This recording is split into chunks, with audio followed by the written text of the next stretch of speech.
নমস্কাৰ বন্ধুসকল, মই আপোনালোক সকলোকে মোৰ চেনেললৈ স্বাগতম জনাইছোঁ। বন্ধুসকল, মোৰ নাম গোবিন্দ ৰাজ, এষ্ট্ৰ এক্সপাৰ্ট নিউমেৰলজিষ্ট। বন্ধুসকল, আপোনালোকৰ সুবিধাৰ্থে মই চেনেলটোত বাস্তুৰ সম্পৰ্কে, সংখ্যাতত্বৰ সম্পৰ্কে, জ্যোতিষৰ সম্পৰ্কে, তাৰ লগতে আপোনালোকৰ বিভিন্ন সমস্যাৰ সমাধানৰ উপায়সমূহৰ সম্পৰ্কে আলোচনা কৰি থাকোঁ। গতিকে যদিহে আপোনালোকৰ মোৰ চেনেলৰ ভিডিঅ'সমূহ চাই ভাল লাগে, অনুগ্ৰহ কৰি মোৰ চেনেলটো ছাবস্ক্ৰাইব কৰিব, ভিডিঅ'সমূহ লাইক কৰিব, কমেণ্ট কৰিব আৰু যিমান পাৰে শ্বেয়াৰ কৰিব। বন্ধুসকল, চাওঁতে 2025 বৰ্ষটো মেলানি মাগিবলৈ হ'ল। নতুন আশাৰে, নতুন শুভেচ্ছাৰে 2026 বৰ্ষত কিছুদিনৰ ভিতৰত আমি প্ৰৱেশ কৰিম। গতিকে আজি মই আপোনালোকৰ লগত আমাৰ ৰাশি চক্ৰৰ প্ৰথম ৰাশি মেঘ ৰাশিৰ 2026 বৰ্ষটোনো কেনেকৈ যাব সেই বিষয়ে আলোচনা কৰিবলৈ আগবাঢ়িছোঁ। বন্ধুসকল, মেঘ ৰাশি হৈছে কালপুৰুষৰ প্ৰথম ৰাশি আৰু মেঘ ৰাশিৰ স্বামী গ্ৰহ হৈছে মংগল। প্ৰথমে আমি আলোচনা কৰা হওক মেঘ ৰাশি জাতক জাতিকাৰ 2026 বৰ্ষত কৰ্মজীৱনৰ সম্পৰ্কে। বৰ্ষফল অনুসৰি 2026 বৰ্ষটো মেঘ ৰাশিৰ কাৰণে মধ্যম বুলি ক'ব পাৰি। তেওঁলোকৰ দ্বাদশ স্থানত শনি গ্ৰহে অৱস্থান কৰি আছে, যাৰ কাৰণে তেওঁলোকৰ চাৰে চাতিৰ প্ৰভাৱত আছে, যাৰ কাৰণে তেওঁলোকৰ কৰ্মত বিভিন্ন ধৰণৰ সাল সলনি হোৱাৰ সম্ভাৱনা আছে। ব্যৱসায় বাণিজ্য তথা কৰ্মজীৱনত এই বছৰ মেঘ ৰাশিৰ ব্যক্তিসকলে আশা কৰা ধৰণে ফল পোৱাৰ ক্ষেত্ৰত সমস্যা হ'ব পাৰে। তেওঁলোকে যিমানখিনি পৰিশ্ৰম কৰিব, সেই পৰিশ্ৰমৰ ফল তেওঁলোকে মনে বিচৰা ধৰণে লাভ কৰাৰ ক্ষেত্ৰত এই বছৰ সমস্যা হ'ব পাৰে, যিহেতু তেওঁলোকৰ শনিৰ চাৰে চাতি চলি আছে। তেওঁলোকৰ কামত অধিক পৰিশ্ৰম কৰাৰ প্ৰয়োজনীয়তা আছে। তাৰোপৰি এই সময়ছোৱাত তেওঁলোকৰ কামৰ বোজা বৃদ্ধি পাব, কৰ্মত বিভিন্ন সাল সলনি হ'ব পাৰে। ব্যৱসায়ীসকলেও ব্যৱসায়ত আশা কৰা মতে ফল লাভ কৰাৰ ক্ষেত্ৰত সমস্যা হ'ব, কিয়নো কৰ্মস্থানৰ আৰু লাভস্থানৰ মালিক শনি গ্ৰহ বৰ্তমান তেওঁলোকৰ ব্যয় স্থান দ্বাদশ স্থানত অৱস্থান কৰি আছে, যাৰ কাৰণে তেওঁলোকৰ এই ধৰণৰ সমস্যা হোৱাৰ সম্ভাৱনা আছে। কিন্তু যিসকলে বিদেশত গৈ কাম কৰে, বিদেশৰ লগত জড়িত কোনো কোম্পানীৰ লগত কাম কৰে, ইম্পৰ্ট এক্সপৰ্টৰ কাম কৰে, ইনভেষ্টমেণ্টৰ কাম কৰে, ট্ৰেভেল এণ্ড টুৰিজিমৰ লগত জড়িত কিবা কাম কৰে, খাদ্য বস্তুৰ লগত জড়িত কিবা কাম কৰে, পানীৰ লগত জড়িত কিবা বস্তুৰ লগত ব্যৱসায় কৰে, তেওঁলোকৰ কিন্তু এই বছৰটো ভালেই যাব। এই বছৰ মে' মাহ পৰ্যন্ত কৰ্মত তেওঁলোকে অধিক পৰিশ্ৰম কৰাৰ প্ৰয়োজনীয়তা আছে। অধিক ৰিস্ক ল'বলৈ এই সময়ত আপোনালোকে চেষ্টা নকৰাই ভাল। মে' মাহৰ পিছৰ সময়ছোৱাত অৱশ্যে তেওঁলোকৰ ব্যৱসায় ভালে চলিব, কিন্তু বছৰটোৰ শেষৰ 2টা মাহত তেওঁলোকৰ ব্যৱসায়ত সমস্যা উৎপন্ন হ'ব পাৰে। বহুতো আপ ডাউনৰ মাজেদি তেওঁলোকৰ এই বছৰটোত কৰ্মজীৱন আৰু ব্যৱসায় জীৱন আগবাঢ়িব। এই বছৰ আপোনালোকৰ আণ্ডাৰত যিমানেই কৰ্মচাৰী নাথাকক কিয়, আপুনি নিজৰ সফলতাৰ কাৰণে কৰ্মচাৰীৰ দৰে পৰিশ্ৰম কৰিব লগা হ'ব পাৰে। বন্ধুসকল, যিসকলে চৰকাৰী চাকৰি কৰি আছে, কোনো কোম্পানীত কাম কৰি আছে, চাকৰি কৰি আছে, তেওঁলোকৰ এই বছৰটো মধ্যম বুলিয়ে ক'ব পাৰি। অৱশ্যে এই সময়ছোৱাত তেওঁলোকৰ কামৰ বোজা বৃদ্ধি পাব, কোনো গধুৰ দায়িত্ব তেওঁলোকে মূৰ পাতি ল'ব লগা হ'ব পাৰে। কামত তেওঁলোকৰ প্ৰেছাৰ বৃদ্ধি পাব। কিন্তু শনি গ্ৰহৰ দৃষ্টি দ্বাদশ স্থানত বহি ষষ্ঠ ঘৰতো পৰিছে, গতিকে আপোনালোকে যিসকলে ডেডিকেশ্যন সহকাৰে পৰিশ্ৰমেৰে নিজৰ কাম কৰে, তেওঁলোকৰ এই বছৰ ৰিৱাৰ্ড বা প্ৰমোশ্যন হোৱাৰো চান্স আছে। এই বছৰ আপোনালোকে কামত হেমাহি নকৰাই ভাল আৰু কামত সফলতা লাভৰ কাৰণে শ্বৰ্টকাট মাৰিবলৈ কোনো প্ৰকাৰে চেষ্টা নকৰিব, নহ'লে কিন্তু আপোনালোকৰ ক্ষতি হ'ব পাৰে। বছৰটোৰ মাজৰ সময়ছোৱাত আপোনালোকৰ কামত অধিক প্ৰেছাৰ বৃদ্ধি পোৱাৰ সম্ভাৱনা আছে। কিন্তু বিদেশত গৈ যিসকলে কাম কৰি আছে বা বিদেশৰ লগত জড়িত কিবা কাম কৰি আছে, তেওঁলোকৰ এই বছৰটো ভালে যাব। বন্ধুসকল, এতিয়া আমি আলোচনা কৰোঁ হওক মেঘ ৰাশিৰ স্বাস্থ্যৰ সম্পৰ্কে। বন্ধুসকল, স্বাস্থ্যৰ দৃষ্টিকোণৰ পৰা মেঘ ৰাশিৰ ব্যক্তিসকলে 2026 বৰ্ষটোত নিজৰ স্বাস্থ্যৰ সম্পূৰ্ণ ধ্যান ৰখাৰ প্ৰয়োজনীয়তা আছে। যিহেতু তেওঁলোকৰ শনিৰ চাৰে চাতি চলি আছে, গতিকে তেওঁলোকৰ জইণ্ট পেইন, কনষ্টিপেশ্যন, গেছৰ সমস্যা, আৰ্থৰাইটিছৰ দৰে সমস্যা, বেক পেইন ইত্যাদিৰ দৰে সমস্যাই তেওঁলোকক আমনি কৰিব পাৰে। তাৰোপৰি এই বছৰ আপোনালোকৰ ইমিউনিটিও দুৰ্বল হ'ব পাৰে। শৰীৰৰ যি ৰোগ প্ৰতিৰোধক ক্ষমতা আছে, সেই ক্ষমতাও দুৰ্বল হ'ব। সেইকাৰণে আপোনালোকে হেল্থ কনচিয়াছ হোৱাৰ প্ৰয়োজনীয়তা আছে। প্ৰতিদিনে ৰাতিপুৱা মৰ্ণিং ৱাক কৰাৰ প্ৰয়োজনীয়তা আছে। হেল্ডি ফুড খোৱাৰ প্ৰয়োজনীয়তা আছে। বেছিকৈ মাছ, মাংস, মছলা, তেলজাতীয় বস্তুৰ পৰা, চৰ্বিজাতীয় বস্তুৰ পৰা আঁতৰি থকাৰ প্ৰয়োজনীয়তা আছে। সম্পূৰ্ণ নিজৰ স্বাস্থ্য খিয়াল ৰখাৰ প্ৰয়োজন আছে। এই বছৰ আপোনালোকে যিমান পাৰে ডেইলি ৰুটিন ফ'ল' কৰি কাম কৰিবলৈ চেষ্টা কৰিব বা নিজৰ খোৱা বোৱা যতন ল'ব। এতিয়া আমি আলোচনা কৰোঁ হওক মেঘ ৰাশিৰ 2026 বৰ্ষৰ আৰ্থিক স্থিতিৰ সম্পৰ্কে। যিহেতু আপোনালোকৰ এই বছৰ কেৰিয়াৰ, প্ৰফেচনেল লাইফ ভালে বেয়াৰ মাজেদি পাৰ হ'ব, গতিকে আপোনালোকৰ বিত্তীয় স্থিতিও এই বছৰ সামান্য থাকিব। আৰ্থিক দিশত আপোনালোকৰ এই বছৰটো মধ্যম বুলিয়ে ক'ব পাৰি।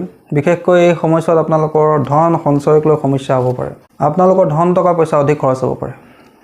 অপ্ৰত্যাশিত লাভৰ আশা এই বছৰ আপোনালোকে নকৰিবই, কিয়নো আপোনালোকে এই বছৰ যিমানখিনি পৰিশ্ৰম কৰিব, সেই পৰিশ্ৰমৰ পৰিণতিতহে আপোনাৰ ধন লাভ হ'ব।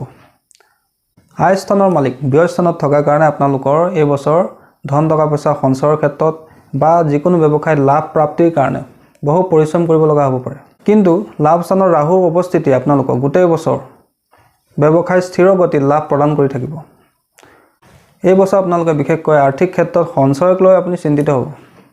যিমান আপোনালোকে ইনকাম কৰিব সিমানে আপোনালোকৰ খৰচ হ'ব পাৰে। জুন মাহলৈকে আয় স্থানত গুৰুৰ দৃষ্টি আৰু আয় স্থানত ৰাহুৰ স্থিতি আপোনালোকক গোটেই বছৰটো লাভ প্ৰদান কৰি থাকিব। বন্ধুসকল, এতিয়া আমি আলোচনা কৰোঁ হওক মেষ ৰাশিৰ শিক্ষাৰ সম্পৰ্কে। বন্ধুসকল, শিক্ষাৰ ক্ষেত্ৰত মেষ ৰাশিৰ জাতক জাতিকাসকল 2024 বৰ্ষটো বৰ ভাল বুলি ক'ব নোৱাৰি। এওঁলোকৰ শিক্ষাত মাজে সময়ে ফ'কাছ হেৰাই যাব পাৰে। পঢ়াত মনোযোগ দিব নোৱাৰাৰ দৰে সমস্যাই তেওঁলোকক আমনি কৰিব পাৰে। কিন্তু উচ্চ শিক্ষাৰ কাৰক গ্ৰহ বৃহস্পতি 3য় স্থানত থাকি তেওঁৰ দৃষ্টি 9ম স্থানত থাকিব। গতিকে যিসকলে বাহিৰত গৈ পেলাই শিক্ষা গ্ৰহণ কৰি আছে, বিদেশত শিক্ষা গ্ৰহণ কৰি আছে, যিসকলে ৰিচাৰ্চৰ কাম কৰি আছে, উচ্চ শিক্ষা লৈ আছে, তেওঁলোকৰ কিন্তু এবছৰ শিক্ষাৰ ক্ষেত্ৰত মনে বিচৰা ধৰণে তেওঁলোকে উন্নতি কৰিব পাৰিব। জুন মাহৰ পিছত অৱশ্যে বৃহস্পতিয়ে নিজৰ ৰাশি সলনি কৰাৰ লগে লগে 4ৰ্থ স্থানত প্ৰৱেশ কৰাৰ লগে লগে বিদ্যাৰ্থীসকলৰ শিক্ষাত মনোবাঞ্ছিত ফল লাভ কৰিবলৈ আৰম্ভ কৰিব। শিক্ষাত মনোযোগ বৃদ্ধি পাবলৈ ল'ব। শিক্ষাৰ ক্ষেত্ৰত আপোনালোকে আগবাঢ়ি যাব পাৰিব। কিন্তু শিক্ষাত আপোনালোকে এই বছৰ ভাল পৰিণাম লাভ কৰিবলৈ হ'লে অধিক পৰিশ্ৰম কৰাৰ প্ৰয়োজনীয়তা আছে। তাৰোপৰি শনি আৰু কেতু গ্ৰহেও আপোনালোকৰ মাজে সময়ে শিক্ষাত ভালকৈ মনোনিৱেশ কৰি পঢ়াৰ ক্ষেত্ৰত ফ'কাছ দিয়াৰ ক্ষেত্ৰত সমস্যাৰ সৃষ্টি কৰিব পাৰে। বন্ধুসকল, এতিয়া আমি আলোচনা কৰোঁ হওক যে মেষ ৰাশিৰ ব্যক্তিসকলক বৈবাহিক জীৱন আৰু প্ৰেম জীৱনৰ সম্পৰ্কে। বন্ধুসকল, বৈবাহিক জীৱনৰ ক্ষেত্ৰত মেষ ৰাশিৰ ব্যক্তিৰ কাৰণে 2024 বৰ্ষটো মধ্যম বুলিয়ে ক'ব পাৰি। কিন্তু যিসকলে প্ৰেমৰ সম্পৰ্কত আছে তেওঁলোকৰ 5ম স্থানত কেতু গ্ৰহ বিৰাজমান হৈ আছে, যাৰ কাৰণে তেওঁলোকৰ মাজে সময়ে ৰিলেশ্যনশ্বিপত ভুল বুজাবুজিৰ দৰে সমস্যা হ'ব পাৰে। নো কণ্টেক্ট ছিটুৱেশ্যন পৰ্যন্ত হৈ যাব পাৰে। গতিকে আপোনালোকে নিজৰ ৰিলেশ্যনশ্বিপবিলাকৰ যদি কিবা সমস্যা হয় সেইখিনি আপোনালোকে ঠাণ্ডা মগজে ধৈৰ্য সহকাৰে ছল্ভ কৰিবলৈ চেষ্টা কৰিব। ৰিলেশ্যনশ্বিপৰ ক্ষেত্ৰত আপোনালোকে এই বছৰ নিজৰ ইগ', নিজৰ খং, জেদ ভাৱ ত্যাগ কৰিব লাগিব। নহ'লে কিন্তু আপোনালোকৰ ৰিলেশ্যনশ্বিপত সমস্যা হ'ব পাৰে। বৈবাহিক জীৱনৰ দৃষ্টিৰ পৰা 2024 বৰ্ষটো মেষ ৰাশিৰ কাৰণে ভালে যাব বুলি ক'ব পাৰি।